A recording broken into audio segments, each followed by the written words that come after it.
pertama, kurikulum sebagai suatu ide. Kurikulum sebenarnya adalah konsep yang dinamis, artinya terus berkembang seiring waktu. Perubahan ini dipengaruhi oleh banyak hal seperti tuntutan masyarakat, perkembangan ilmu pengetahuan, minat dan kebutuhan siswa, sampai dengan perubahan zaman. Nah, orang-orang yang paham soal kurikulum biasanya mereka yang terlibat langsung atau tidak langsung di dunia pendidikan, seperti kepala sekolah, guru, pengawas, kepala dinas, siswa, dan juga orang tua. Nah, kurikulum sendiri berawal dari sebuah gagasan atau ide yang muncul dalam pikiran seseorang. Biasanya mereka mulai berpikir tentang apa tujuan pendidikan yang ingin dicapai, materi apa saja yang penting diajarkan, kegiatan apa saja yang perlu dilakukan oleh siswa, guru, dan orang tua, sampai apa saja yang perlu dievaluasi dari proses pembelajaran itu. Nah, yang menariknya, walaupun mungkin mereka semua memiliki latar belakang yang sama, tapi ide atau pandangan tentang kurikulum mereka itu berbeda-beda. Nah, bedanya sudut pandang ini menjadi sesuatu yang penting untuk diteliti. Dari beragam pemikiran itulah kita bisa dapat bahan dasar untuk menyusun kurikulum yang lebih baik. Biasanya, tahap ini digunakan sebagai langkah awal dalam menyusun kurikulum, terutama dalam diskusi atau kajian opini. Nah, nantinya ide-ide yang paling kreatif, original, dan bermanfaat akan dipilih, yang pastinya tetap mengacu pada visi, misi, dan tujuan pendidikan nasional. Kedua, kurikulum sebagai suatu dokumen atau rencana tertulis. Nah, jika kurikulum sudah menjadi dokumen tertulis, itu artinya gagasan sudah dituangkan ke dalam bentuk yang lebih nyata dan bisa dibaca atau dianalisis dengan lebih mudah. Karena sudah berbentuk tulisan dan kelihatan jelas, kurikulum sebagai rencana tertulis ini sering mendapatkan banyak perhatian. Sebenarnya, dimensi kurikulum yang berbentuk ide tadi di tahap ini dikembangkan dengan lebih rinci. Ada banyak hal penting yang harus dibahas saat membuat dokumen kurikulum. Misalnya, seperti menentukan tujuan pendidikan dan kompetensi seperti apa yang ingin dicapai, menyusun struktur kurikulum, merancang pengalaman belajar dan kegiatan apa saja yang harus dilakukan siswa, mengatur bagaimana organisasi kurikulum dijalankan, menyusun sistem administrasi kurikulum, menjelaskan hasil belajar yang diharapkan, dan menyiapkan sistem evaluasi untuk mengukur keberhasilan pembelajaran. Nah, tetapi dalam praktiknya banyak juga yang bertemu dengan banyak sekali tantangan. Salah satunya terkadang ide-ide yang dirancang itu terlalu luas atau terlalu berat. Sampai-sampai orang yang harus menjalankannya, contohnya seperti guru, ini malah menjadi bingung. Nah, oleh karena itu, supaya kurikulum bisa dijalankan dengan baik, gagasan awal yang dirancang itu harus disesuaikan sama pola kebutuhan dari kurikulum sebagai rencana tertulis.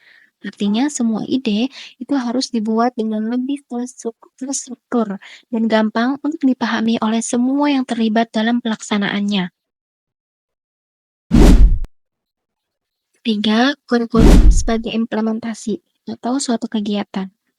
Nah, dalam tahap ini kita berbicara mengenai kurikulum yang nyata terjadi di lapangan. Kalau sebelumnya kurikulum masih sebatas ide dan rencana saja di atas kertas, di sini kurikulum sudah nyata, kelihatan lewat kegiatan belajar mengajar yang dijalani oleh murid sehari-hari. Orang-orang mungkin punya gambaran atau konsep mengenai kurikulum, tapi yang mereka rasain langsung itu hanya melalui pengalaman belajarnya. Kadang pengalaman nyata itu sesuai dengan konsep dokumen, kadang juga berbeda. Jadi antara apa yang direncanakan dengan apa yang benar-benar terjadi itu bisa pas, bisa juga meleset. Sebetulnya soal apakah suatu kegiatan itu bagian dari kurikulum atau bukan, itu masih sering menjadi perdebatan di kalangan para ahli. Ada yang bilang kurikulum itu cuma soal hasil belajar. Ada juga kayak yang bilang kurikulum itu cuma dokumen rencana aja. Nah, jika ada yang bilang kegiatan tertentu seperti ekstrakurikuler, pelatihan profesi, seminar tentang dunia kerja, dan sebagainya, itu bukan bagian dari kurikulum, sebenarnya itu kurang tepat.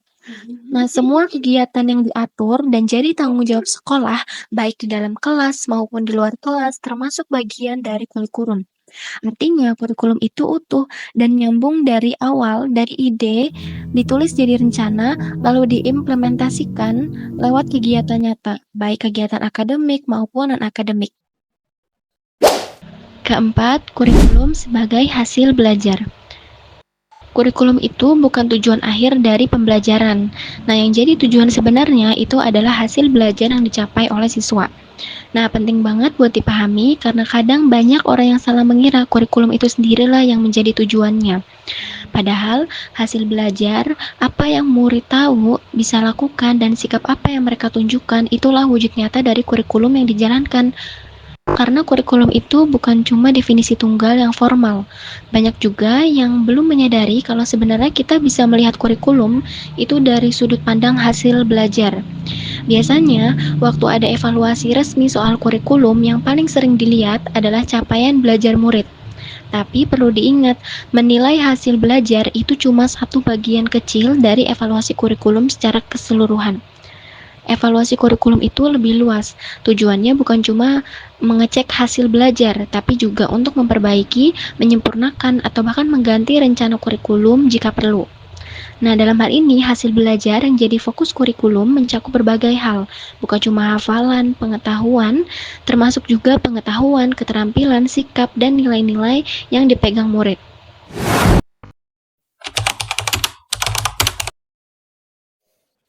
Adapun contoh dari 4 dimensi kurikulum menurut Hamid Hasan, yang pertama, kurikulum sebagai suatu ide. Contohnya, pemerintah punya visi besar, yaitu ingin membentuk lulusan yang kritis, kreatif, mandiri, dan berakhlak mulia. Nah, pada tahap ini, ide itu belum tertulis resmi, masih sebatas gagasan atau arah besar pendidikan di Indonesia. Yang kedua, kurikulum sebagai suatu dokumen atau rencana tertulis. Nah, dari ide yang dikemukakan tadi, pemerintah kemudian menyusun dokumen kurikulum. Isinya meliputi mata pelajaran wajib dan pilihan, kompetensi dasar tiap pelajaran, misalnya siswa mampu membuat karya tulis ilmiah sederhana, kemudian aturan penilaian yang mencakup aspek pengetahuan, keterampilan, dan sikap. Jadwal pelajaran per minggu. Jadi di tahap ini, ide yang abstrak tadi sudah menjadi pedoman tertulis yang bisa dipakai di seluruh sekolah. Nah, yang ketiga, kurikulum sebagai implementasi atau suatu kegiatan. Nah, contohnya di kelas 5 SD, guru memberi proyek ke siswa untuk membuat poster tentang pentingnya menjaga lingkungan. Nah, adapun tugas guru itu membimbing diskusi, memberi contoh-contoh poster, menilai kreativitas siswa. Nah, di sini kurikulum yang tertulis tadi itu benar-benar dijalankan lewat kegiatan nyata di sekolah. Yang keempat, yaitu kurikulum sebagai hasil belajar. Nah, setelah proyek selesai, hasilnya siswa tahu pentingnya menjaga kebersihan lingkungan, siswa bisa bekerja sama dalam kelompok, siswa mampu membuat poster yang menarik dan informatif. Nah, semua pencapaian ini adalah hasil nyata dari penerapan kurikulum dalam proses belajar. Menurut Ibrahim, tahun 2005 membagi kurikulum ke dalam 3 dimensi utama, yaitu kurikulum sebagai substansi, kurikulum sebagai sistem, dan kurikulum sebagai bidang studi. Yang pertama, kurikulum sebagai substansi. Nah, dalam pandangan ini, kurikulum dianggap sebagai kumpulan tujuan yang harus dicapai dalam proses pendidikan. Kurikulum juga bisa dilihat sebagai jadwal kegiatan yang harus dijalani siswa di sekolah. Selain itu, kalau kita lihat dari sisi dokumen, kurikulum itu isinya yang pertama ada rumusan tujuan pembelajaran, yang kedua sumber belajar yang dipakai, yang ketiga kegiatan belajar mengajar, yang keempat jadwal kegiatan, dan sistem penilaiannya. Nah, semua itu dirangkum dalam satu paket yang jadi acuan resmi untuk menjalankan proses pendidikan di sekolah. Yang kedua, ada kurikulum sebagai sistem. Kalau dari perspektif ini, kurikulum dipandang sebagai bagian dari sistem yang lebih besar, yaitu sistem pendidikan nasional, sistem sekolah, bahkan sistem sosial di masyarakat. Di sini, kurikulum bukan cuma soal materi pelajaran, tapi juga tentang struktur personalia, siapa saja yang terlibat di dalamnya, metode kerja untuk menyusun, menerapkan, mengevaluasi, dan memperbaiki kurikulum. Penyusunan kurikulum dianggap hasil kerja dari sebuah sistem yang terkoordinasi, bukan sekedar kerja individu. Artinya, ada proses kolaborasi dan mekanisme tertentu supaya kurikulum bisa berjalan dengan efektif. Yang ketiga, kurikulum sebagai bidang studi. Dalam dimensi ketiga ini, kurikulum dilihat sebagai bidang kajian ilmiah yang dipelajari oleh para ahli pendidikan, pengajaran, dan khususnya ahli kurikulum. Para pakar ini meneliti gagasan-gagasan dasar tentang kurikulum, mengaji teori-teori lewat studi pustaka, melakukan penelitian dan eksperimen, dan berusaha menemukan hal-hal baru yang bisa memperbaiki atau memperkuat bidang studi kurikulum itu sendiri. Jadi kurikulum bukan cuma dijalankan atau dibuat, tapi juga harus dikaji supaya berkembang lebih baik sesuai dengan kebutuhan zaman. Ada 5 istilah dalam pengembangan kurikulum, yaitu pengembangan kurikulum atau kurikulum perkembangan. Nah, pengembangan kurikulum ini berkaitan dengan proses untuk merancang, memperbaharui, dan memperkenalkan kurikulum baru sesuai dengan kebutuhan zaman, perkembangan ilmu pengetahuan, serta tuntutan dari masyarakat dan peserta didik. Nah, pengembangan ini bukan hanya tentang membuat kurikulum, tapi juga bagaimana cara supaya kurikulum tersebut relevan dan bermanfaat untuk generasi yang sedang dan akan belajar. Yang kedua yaitu perbaikan atau penyempurnaan kurikulum. Nah, perbaikan kurikulum adalah proses memperbaiki atau menyempurnakan kurikulum yang sudah ada supaya lebih efektif dalam mencapai tujuan pendidikan. Misalnya, mungkin ada materi yang dianggap kurang relevan atau cara pengajarannya yang tidak efektif, maka kurikulum akan diperbaiki untuk mengatasi hal-hal tersebut agar lebih sesuai dengan kebutuhan peserta didik. Nah, ketiga, perencanaan kurikulum atau kurikulum planning. Nah, perencanaan kurikulum adalah langkah-langkah awal untuk merancang bagaimana kurikulum akan disusun dan dilaksanakan. Di tahap ini, dilakukan analisis terhadap kebutuhan pembelajaran, menentukan tujuan yang ingin dicapai, serta memilih materi, metode, dan alat penilaian yang tepat. Ini adalah dasar untuk seluruh proses pengajaran. Selanjutnya yaitu penerapan kurikulum atau kurikulum pelaksanaan. Nah, penerapan kurikulum adalah proses pelaksanaan kurikulum di lapangan. Ini termasuk implementasi langsung di kelas oleh guru, menggunakan metode yang sudah direncanakan dan mengevaluasi hasil belajar peserta didik. Nah, penerapan ini juga melibatkan semua pihak yang terlibat, seperti kepala sekolah, pengawas, dan orang tua siswa. Yang terakhir yaitu evaluasi kurikulum atau evaluasi kurikulum. Nah, evaluasi kurikulum adalah proses untuk menilai apakah kurikulum yang diterapkan efektif atau tidak. Nah, evaluasi ini penting untuk melihat apakah tujuan pembelajaran tercapai, apakah ada aspek yang perlu diperbaiki, dan bagaimana kualitas pengajaran secara keseluruhan.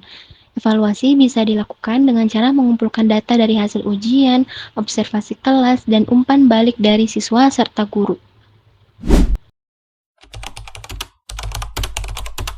Menurut Nasution yang dikutip oleh Ahmad Janan menyatakan bahwa pengembangan kurikulum menjadi 4 asas, yaitu asas filosofis, sosiologis, psikologis, dan organisatoris.